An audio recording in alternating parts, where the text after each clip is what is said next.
The cargo bay doors opened with a loud hiss. Captain Gregory Hayes stood near the window watching the alien ship getting closer. His hands were sweaty. This was the first time humans would meet the Velkari face to face. Everyone said the Velkari were dangerous. They were hunters. They were warriors. They did not make friends easily. Ambassador Patricia Moore walked up to the captain. She wore her best uniform. Her heart was beating fast, but she kept her face calm. "Are we ready?" she asked. "As ready as we can be," Gregory said. He looked at the massive ship outside. It was 10 times bigger than their own vessel, the Horizon. The Velkari ship had weapons everywhere. It looked like it was built for war, not for peace talks. The airlock opened. 3 Velkari walked into the cargo bay.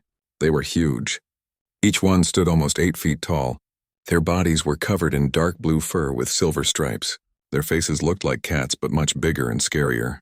They had long fangs and bright yellow eyes that seemed to see everything. Despite their scary looks, they moved slowly and carefully, like they were trying not to frighten anyone. The first Velkari stepped forward. "I am Commander Thrak," he said. His voice came through a small device that changed his words into English. "We come in peace. We bring a gift for the humans." Behind him, 2 other Velkari carried a large box. It was made of clear material so everyone could see inside. Patricia moved closer to look. What she saw made her stop breathing for a moment. Inside the box was a creature. It was about the size of a big dog, maybe bigger. It had 6 legs and purple fur that shined under the lights. But something was very wrong. The creature was not moving much. It was breathing, but each breath looked hard and painful. Its bones showed through its skin. Its eyes were open but looked empty and sick. "This is a Shalith," Commander Thrak said. "It is a hunter from our home planet. The best hunter. This one is young. It should be strong and fast, but it is sick, very sick. Our doctors tried everything. Nothing worked. The Shalith is dying," Patricia did not understand. Why would the Velkari give them a dying animal as a gift? That did not make sense. Thrak seemed to read her confusion. "We give you this Shalith as a test. Not a test of strength. Not a test of weapons. A test of skill and heart. If you can save this creature, if you can heal what we could not heal, then we will know humans are worthy. Worthy to be our friends. Worthy to be our allies." Patricia understood now. This was a challenge. The Velkari wanted to see what humans could do. They wanted to see if humans were smart enough, caring enough to save a life that seemed lost. "We accept your gift," Patricia said. She tried to sound confident. "We will do everything we can to help this creature." Commander Thrak bowed his head. "It was a sign of respect. We hope you succeed, for all our sakes." Then he and the other Velkari turned and walked back to their ship. As soon as they left, the cargo bay burst into activity. Medical staff rushed forward. They carefully moved the box with the Shalith inside toward the medical bay. Everyone was talking at once. Patricia turned to her assistant. "Send a message to Earth. Tell them we need help. We need someone who knows about animals, someone who can think differently, someone who will not give up." Near the back of the cargo bay, a young woman named Katie Sullivan watched everything.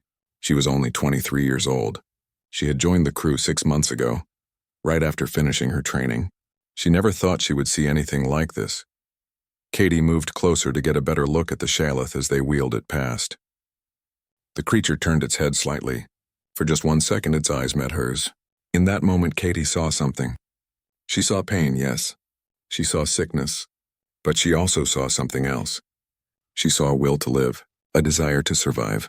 The Shalith was fighting even though it was losing. That night, Katie could not sleep. She kept thinking about the creature. She went to the medical bay to check on it. Through the window, she could see doctors and scientists standing around the box. They were looking at screens and talking. They looked worried.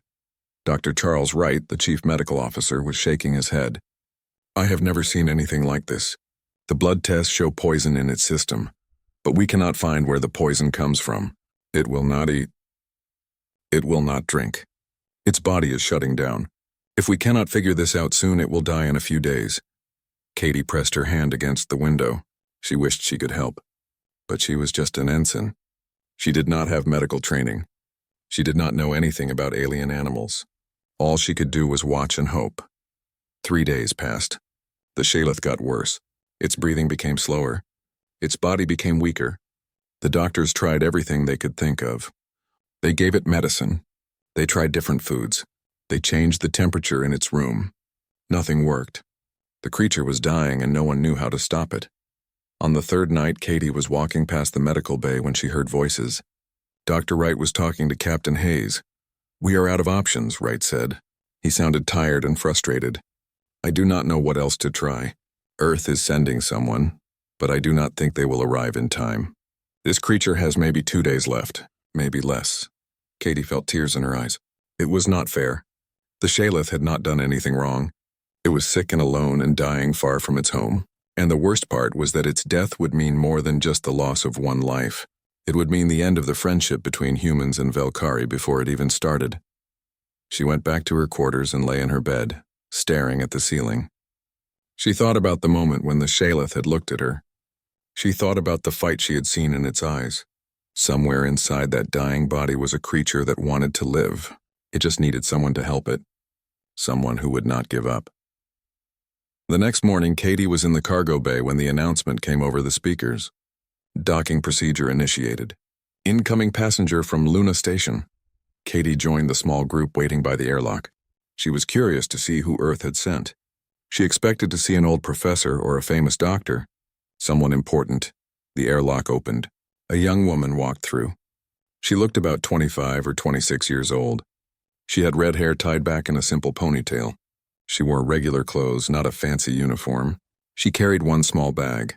She looked around with calm green eyes and smiled. "Hi," she said. "I'm Megan Brooks. Where's my patient?" Dr. Charles Wright looked at the young woman standing in the docking bay. He did not hide his disappointment. "You are the specialist Earth sent? How old are you?" Megan smiled. She had expected this reaction. "I'm 26. I graduated from veterinary school 2 years ago. I have been working at a wildlife center in Montana. I take care of injured animals." "This is not some injured raccoon," Wright said. His voice was sharp. "This is an alien creature. This is a diplomatic crisis. We asked for someone with experience." "You asked for someone who could save the Shalith," Megan said. Her voice stayed calm and friendly. "Your experienced doctors could not do it.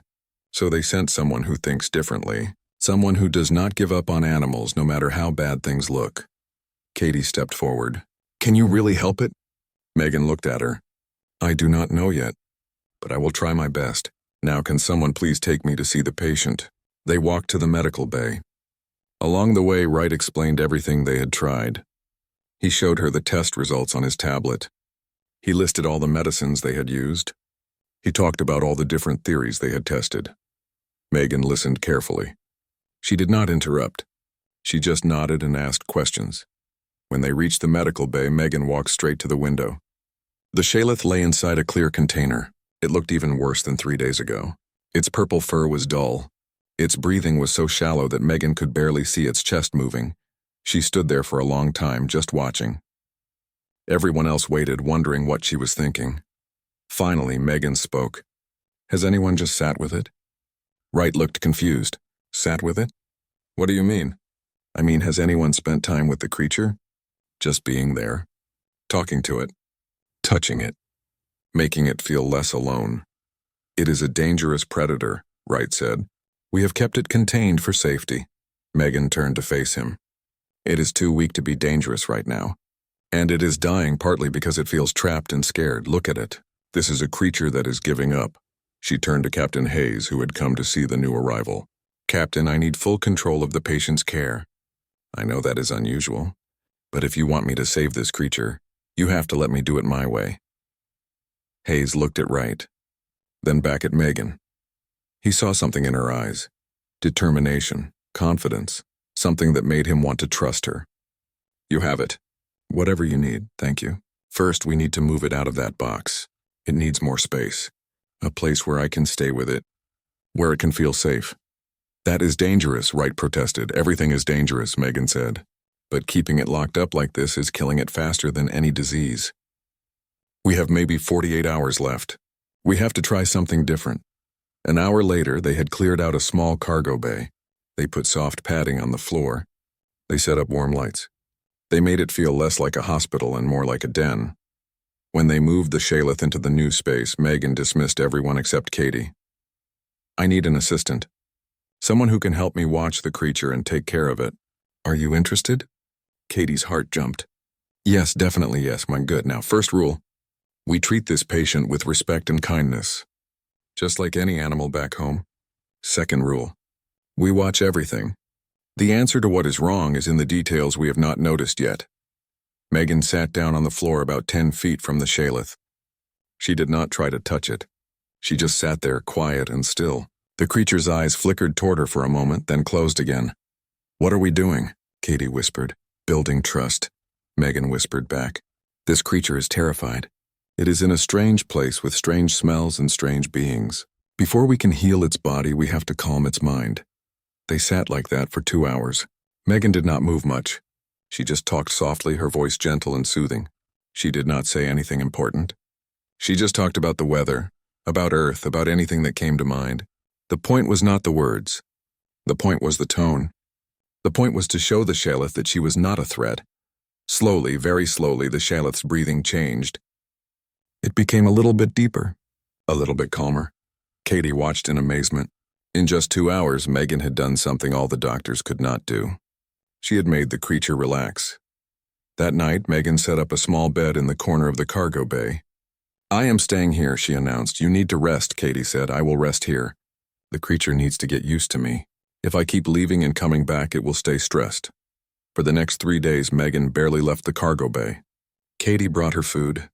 She brought her clean clothes. She stayed for long shifts, learning from Megan. Each day, Megan moved a little closer to the Shaleth. She talked more. She moved slowly and carefully, never making sudden movements. And gradually, the creature started to respond. Its eyes followed her when she moved. Its ears perked up when she spoke.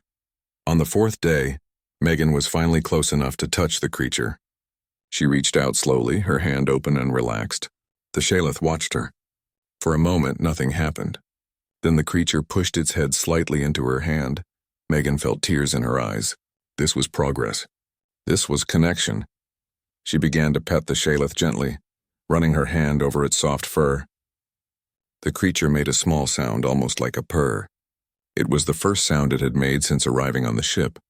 Katie watched from nearby, amazed at what she was seeing. But despite this progress, the Shaleth still would not eat. Megan tried everything. She tried different foods the Velkari had provided. She tried warming the food up. She tried hand-feeding it tiny pieces. The creature would sniff the food, then turn away. On the 5th night, Katie found Megan sitting next to the Shaleth, gently stroking its fur. The creature had moved closer to Megan, resting its head near her leg. I think I know what is wrong, Megan said quietly. What? This creature was taken from its mother too early. The Velkari said it was not a baby anymore. But look at its teeth. They are not fully grown. Look at how it acts. It seeks comfort and warmth. It wants a mother. Katie sat down next to them. So it is not just sick. It is sad. More than sad. It is traumatized. When baby animals lose their mothers too soon, sometimes they stop wanting to live. Their bodies start to fail. I have seen it happen with wolf cubs and baby bears back on Earth. But the poison in its blood? Stress, Megan said. Extreme stress can poison the body. The Velkari are warriors. They probably thought taking the baby away early would make it stronger. But they were wrong. They broke its spirit. So how do we fix that? The same way you fix any broken heart. With love and time and patience.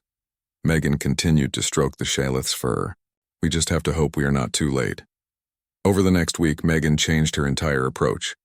She stopped trying to force the creature to eat. Instead, she focused on making it feel safe and loved. She spent almost every hour with the Shaleth. She petted it constantly. She talked to it. She even sang to it sometimes, soft songs her mother had sung to her when she was young. Katie helped when Megan needed sleep. She followed Megan's example, talking to the Shaleth about everything and nothing. She told it about her childhood, about her family, about the forests and lakes of Earth. Slowly, the Shaleth began to change. Its eyes became brighter. Its fur started to shine again. It began to respond when Megan or Katie spoke to it. It made soft chirping sounds when they petted it. And then on the 10th day, the breakthrough came. Megan was hand-feeding the Shaleth tiny pieces of meat, not forcing it, just offering. The creature sniffed the food. Then for the first time, it took a piece from her hand and ate it. Then another piece. And another. Katie wanted to cheer, but she stayed quiet.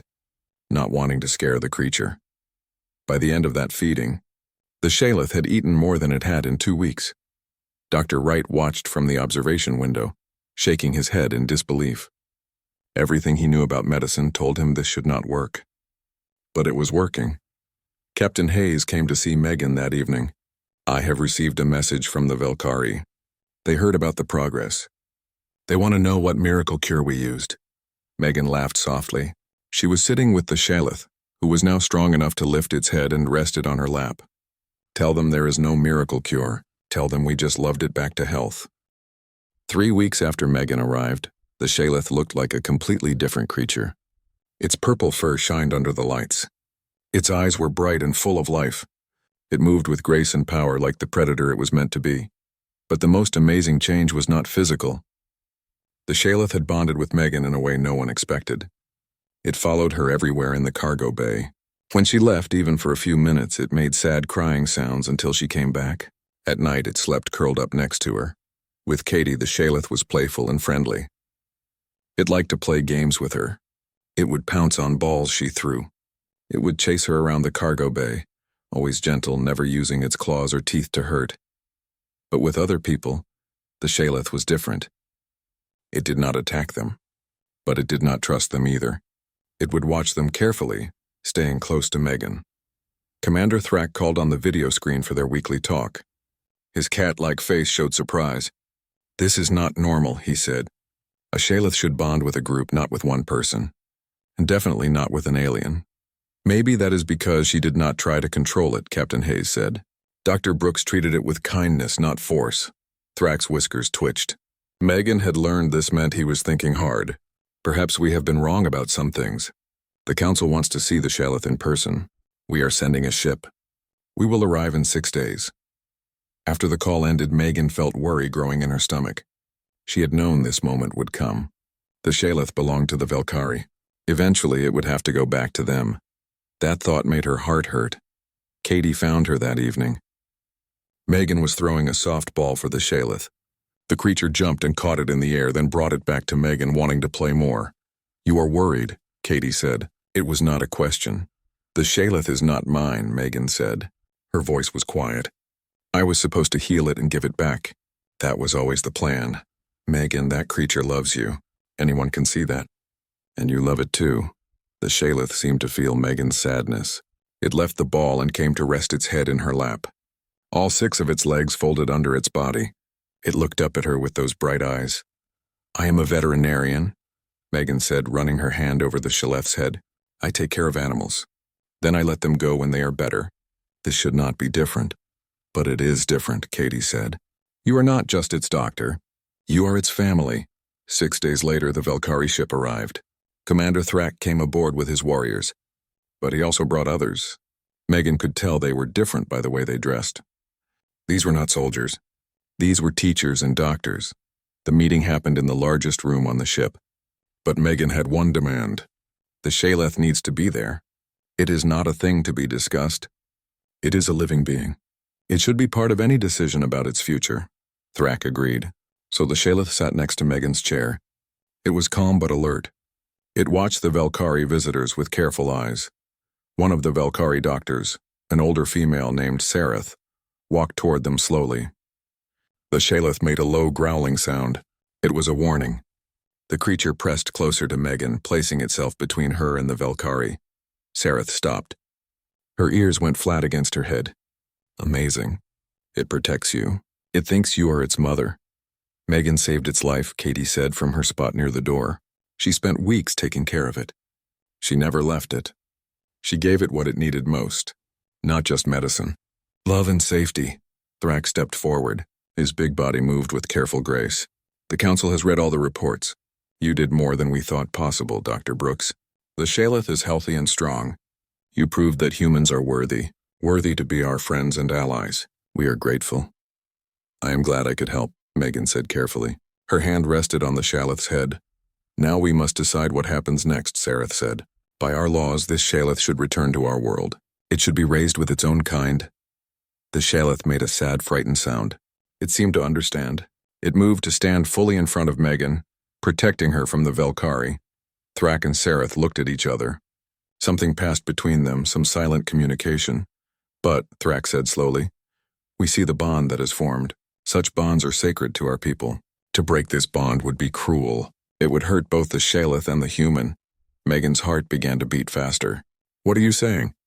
We are saying the Shalith should stay with you, Sareth explained. Not as a pet, as a companion, as family, if you want this. Tears filled Megan's eyes. She looked down at the Shalith. The creature looked back at her with complete trust and love. I would be honored. The Shalith made a happy chirping sound.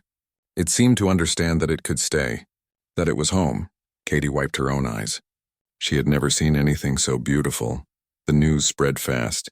On Earth, people talked about nothing else. A human had bonded with an alien predator.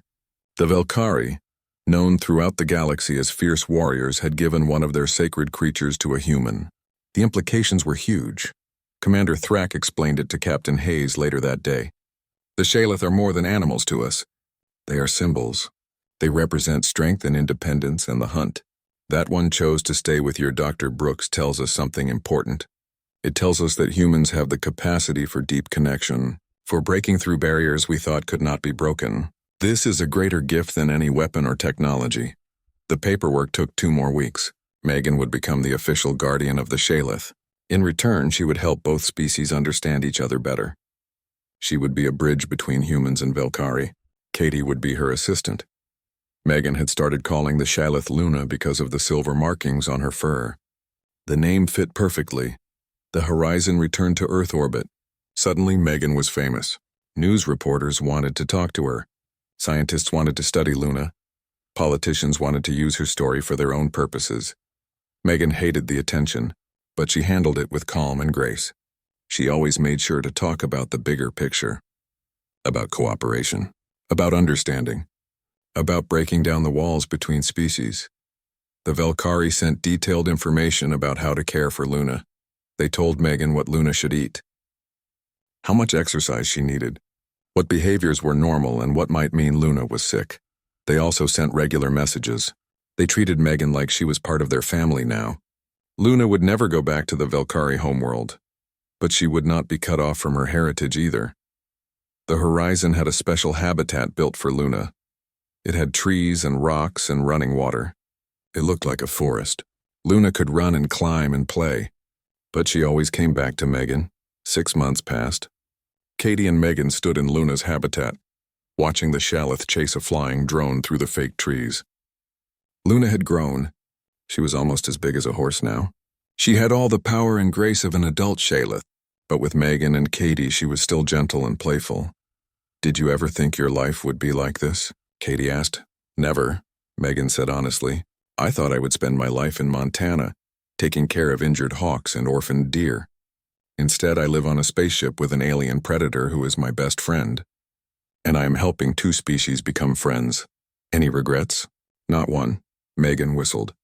Luna immediately stopped chasing the drone and bounded over. She nearly knocked Megan over with her enthusiasm. The Shalith's purr was so loud that Megan could feel it in her chest. She wrapped her arms around Luna's thick neck. She needed me, and I needed her. Sometimes things work out exactly the way they are supposed to. Commander Thrak is coming next week, Katie reminded her. He wants to see how Luna is doing. And to finalize the exchange program, Megan added. Things had changed so fast. Now there was talk of Velkari doctors learning from human veterinarians, of human scientists studying on Velkari worlds. Luna had become a symbol of what cooperation could achieve. That night, Megan sat in the habitat with Luna's massive head resting in her lap. She thought about the journey. She had been sent to save a dying alien creature. What she found was a connection that went beyond species, beyond language, beyond culture. The Velkari had given Luna to humanity as a test. They expected advanced technology. They expected complicated solutions. Instead, Megan had offered something simple: compassion, patience, love, and that had changed everything. Ambassador Patricia Moore came to visit Megan 1 week before Commander Thrak's arrival. She found Megan sitting in Luna's habitat, reading a book while the Shalith slept with her head on Megan's lap. Luna was so big now that her body took up half the floor space. May I come in? Patricia asked from the doorway. Of course, Megan said. She gestured to a chair nearby. Luna opened one eye, looked at Patricia, then closed it again. She trusted this human. Patricia sat down carefully. I wanted to thank you personally. What you did, what you continue to do, it has changed everything. The Velkari respect strength. But you showed them a different kind of strength. The strength to care for something weak and vulnerable. The strength to love without expecting anything in return. I just did what anyone would do, Megan said. No, Patricia said firmly. That is where you are wrong. Most people would have given up. Most people would have relied on technology and medicine alone. You used your heart, and that made all the difference. Luna stirred and made a soft chirping sound. Megan scratched behind her ears. The Shaleth's purr rumbled through the room. The Velkari test was designed to be almost impossible. Patricia continued. They gave us a dying creature and expected us to fail. Your simple act of caring revealed something about humanity. It showed our character, and that is worth more than any weapon or trade deal. Over the next few days, Megan prepared for Thrak's visit. She made sure Luna was well-groomed. She organized all the medical records. She prepared reports on Luna's diet, behavior, and health, but she also felt nervous. What if the Velkari had changed their minds? What if they decided Luna should return to their world after all? Katie noticed her worry. They would not do that. They gave their word, and from what I have learned about the Velkari, their word is sacred. I know, Megan said, but I cannot help worrying. Luna is family now. The thought of losing her. She could not finish the sentence. When Commander Thrak's ship arrived, he came with a larger group than before. There were warriors, yes, but also scholars, teachers, and healers. Even some young Velkari who looked at everything with wide, curious eyes. The meeting was formal at first. Thrak and his group inspected Luna carefully. They watched how she moved. They observed how she interacted with Megan and Katie. They asked many questions. Luna performed beautifully. She showed off her hunting skills, chasing drones through the habitat. She demonstrated her intelligence, solving puzzles that Megan had taught her. But most importantly, she showed her bond with Megan. The love and trust between them was clear to everyone. After the inspection, Thrak turned to Megan. The council is satisfied. More than satisfied. They are impressed. Luna is healthy and happy. She is everything a Shaleth should be, but she is also something more. She is a bridge between our peoples. Sareth, the elderly healer, stepped forward. We have learned much from watching you care for Luna. We have learned that our ways are not the only ways. That strength comes in many forms. We wish to learn more. I am happy to teach you anything I can, Megan said. That is why we propose an exchange program, Thrak announced. Velkari healers will come to study with human veterinarians. Human scientists will come to our worlds to learn about our creatures. And you, Dr. Brooks, will be the coordinator. You and Luna will be the living example of what our peoples can achieve together. Megan was surprised. Me? But I am just a veterinarian. I am not a diplomat or a teacher. You are exactly what we need, Sareth said. You have a gift. Not just with animals, but with understanding, with patience, with love. These are the things we need to learn. Over the next month, the exchange program took shape. 5 young Velkari arrived to study with Megan. They were nervous at first. They had been raised to be strong, to never show weakness. But Megan taught them that caring for others was not weakness. It was the greatest strength of all. She showed them how to observe animals closely, how to read their body language, how to build trust. The Velkari were excellent students. They learned fast, and they were amazed by the results. One young Velkari named Kresh was particularly gifted. He had always loved animals, but his society had told him that was not a proper path for a warrior. Working with Megan gave him permission to follow his heart. On our world, we focus on strength and hunting, Kresh explained one day while helping Megan examine Luna. We forget that caring is also important, that gentleness has power too. Every society has its blind spots, Megan said. The important thing is to learn from each other. Katie watched these exchanges with pride. Her friend had become a teacher and a leader without even trying. Megan just did what came naturally to her, and it inspired others. Meanwhile, news of Luna spread throughout the galaxy. Other alien species heard the story. They saw what humans and Velkari had achieved together. They wanted to be part of it too. Delegates from other worlds started arriving at Earth. They wanted to meet Megan and Luna. They wanted to learn about the exchange program. They wanted to build their own bridges. Megan found herself at the center of something much bigger than she had ever imagined. But she never let it change her. She still spent most of her time with Luna. She still treated everyone with the same kindness and respect. She still saw herself as just a veterinarian doing her job. One evening, Katie found Megan sitting alone in the observation deck. She looked tired but happy. Luna was beside her as always. The Shaleth had grown to her full size now. She was magnificent and powerful, but still gentle with the two humans she loved. "You have changed the galaxy," Katie said, sitting down next to her friend. Megan laughed softly. "I think you give me too much credit. I just took care of a sick animal. You did more than that. You showed everyone what is possible. When the Velkari brought Luna to us, most people thought she would die. They thought the test was impossible. But you proved them wrong, not with fancy technology, not with force, just with love and patience." Luna made her happy chirping sound. She pushed her big head under Megan's hand, asking for scratches. "She is the real hero," Megan said, running her fingers through Luna's soft fur. "She survived. She chose to trust me. She chose to live. I just gave her the chance." "You gave her more than a chance," Katie said. "You gave her a home. You gave her family. And in doing that, you gave all of us something too. You gave us hope. Hope that different species can understand each other. Hope that we can work together. Hope for a better future." A week later, Megan stood before the Interspecies Council. It was a huge gathering. Representatives from dozens of alien civilizations filled the chamber. Katie stood in the audience, nervous for her friend, but Megan was calm. Luna sat beside her chair, a gentle giant, a living symbol of what compassion could achieve. "We were given a gift," Megan said. Her voice was steady and clear. "A sick, dying creature that became a bridge between worlds. But the real gift was not Luna herself. It was the opportunity to prove something important. To prove that compassion is not weakness, that caring for something vulnerable does not make us less. It makes us more.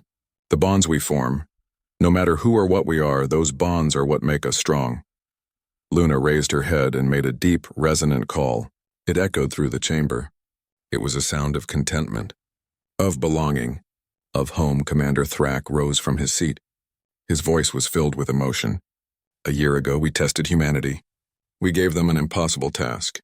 Dr. Brooks and her people showed us that what we thought was impossible was just difficult. They showed us that there are many paths to strength, many ways to build bonds. For this wisdom, the Velkari people are forever grateful." The chamber erupted in applause. Representatives from dozens of worlds stood to honor Megan and Luna, but Megan barely noticed. She was looking at Luna, and Luna was looking back at her.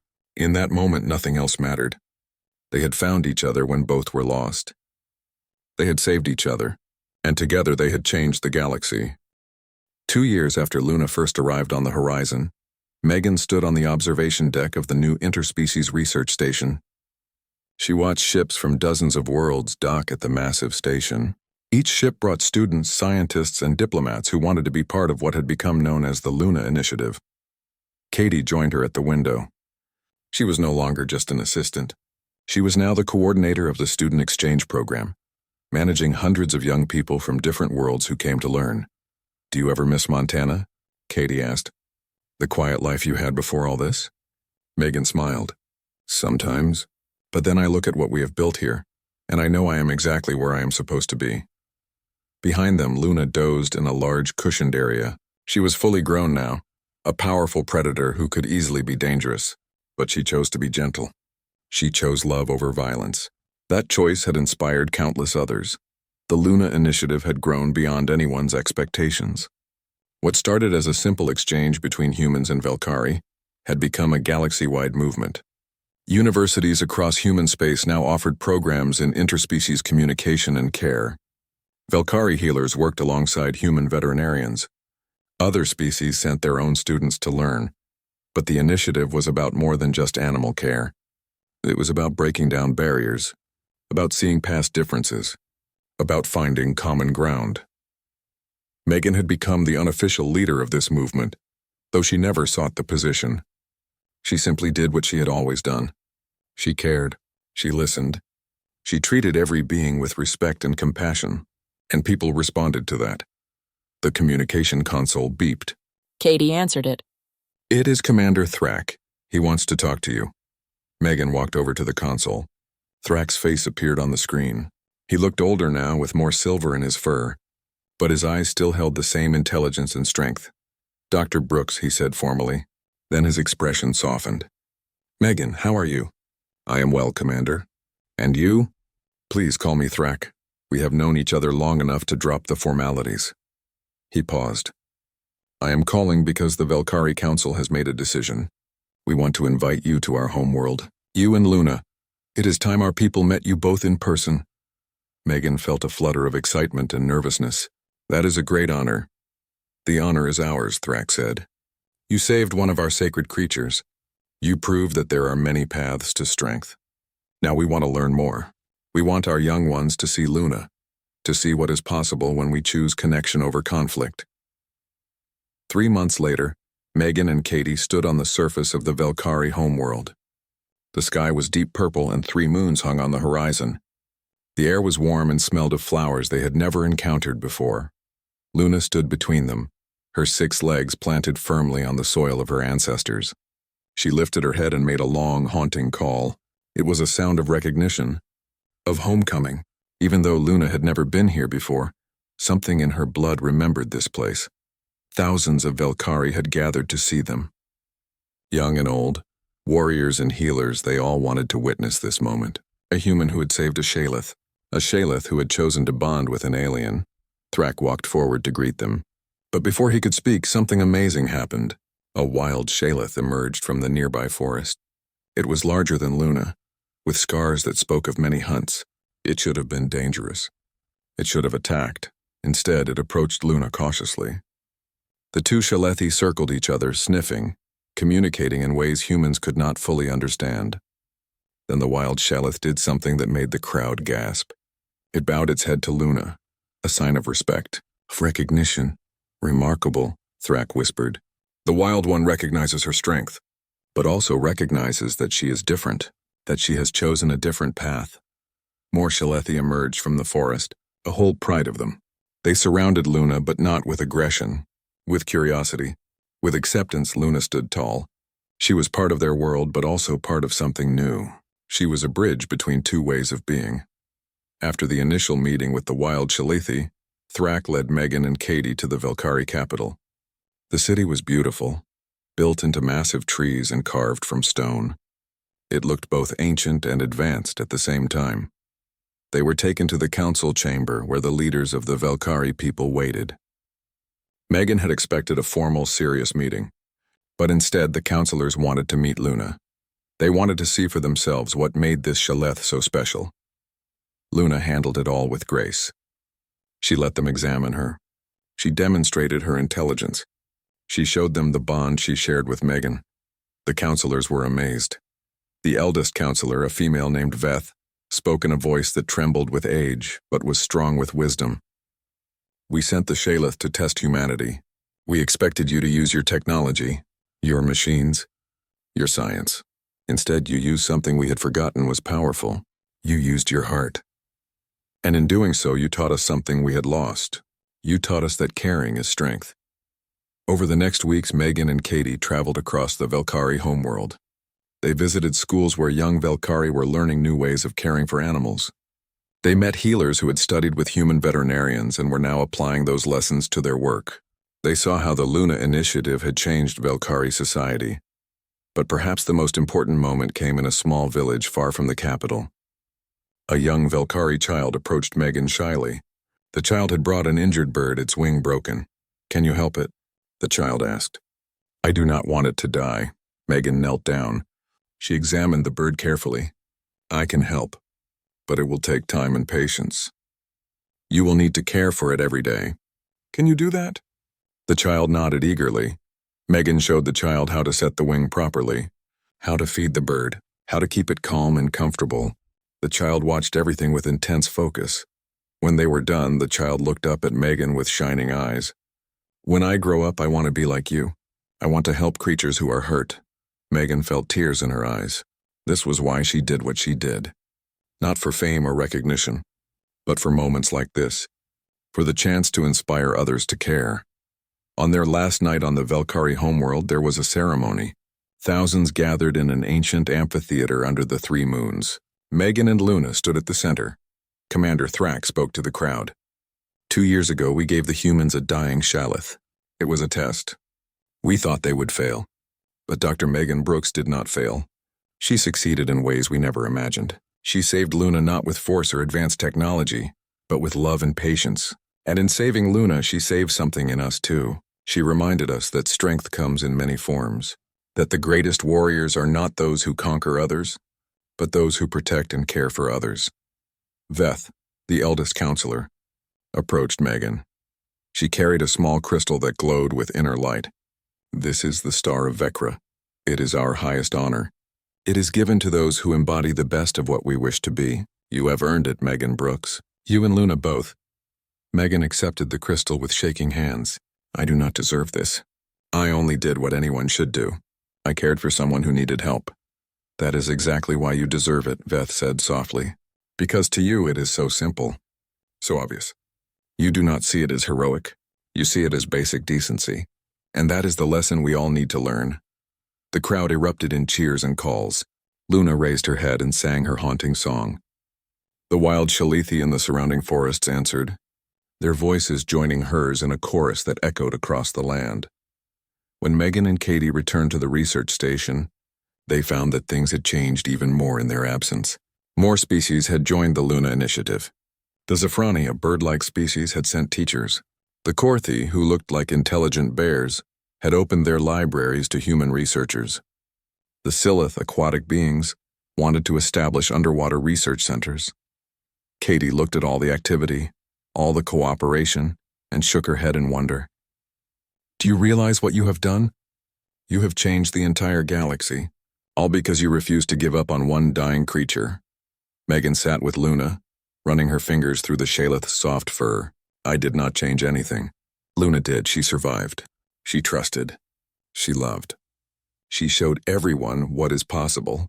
I was just lucky enough to be there when she needed me. You are too humble, Katie said. But I guess that is part of why this all worked. You never wanted glory. You just wanted to help. Years passed. The Luna Initiative grew and flourished. Megan trained hundreds of students from dozens of worlds. She wrote books about interspecies communication and care. She gave lectures to packed auditoriums. But she always made time for the work she loved most, caring for animals who needed help. Luna remained by her side through all of it. The Shalith was no longer young, but she was still strong and healthy. She had become a legend across the galaxy. Parents told their children about Luna, the Shalith who chose love over violence. Teachers used her story to illustrate the power of compassion. One evening, Megan sat with Katie and Luna in their private quarters.